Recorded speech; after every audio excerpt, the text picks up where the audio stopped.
morning. This is Pastor Lyn with Lyn United Methodist Church. Hope you had a great weekend and didn't get fooled by too many people on Saturday.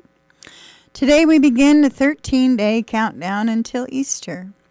In John 18 we read, "You are a king then?" Pilate asked. "You say that I am a king," Jesus replied. "I was born for this and have come to the world for this, to testify to the truth. Everyone who is of the truth listens to my voice." "What then is truth?" said Pilate. After he had said this, he went out to the Jews again and told them, "I find no fault in him." Which doctrine of Christ is most important to you? I would say the doctrine of his sinlessness. Some would argue, what about his resurrection? Surely that is more important than his sinless life. Of course, in many ways the resurrection created Christianity.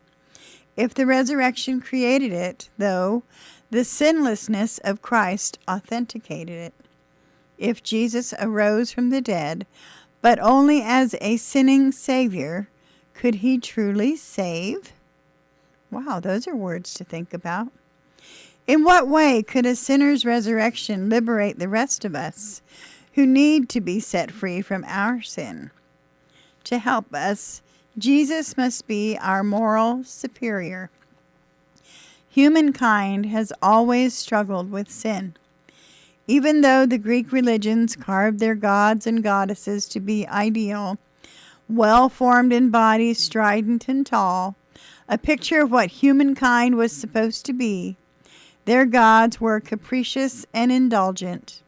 No wonder their religion did not live. Jesus, however, was without sin. Even Pilate could see that this man was not a criminal deserving of death. After hearing the witness against him, Pilate said, "I find no fault in him." Pilate may not have believed Jesus was sinless, but in some way he seemed to sense that Jesus was morally superior to himself. Pilate spoke more than he knew. There was literally no fault at all in Jesus.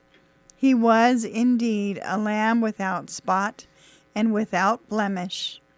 He was the sacrifice offered once and for all for our sin. Almost every religion has some sense of sin and has devised some ritual of forgiveness, always to no avail.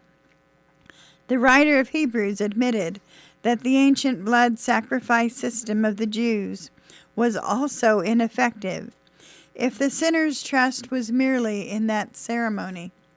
For it is impossible for the blood of a bull or a goat to take away sin.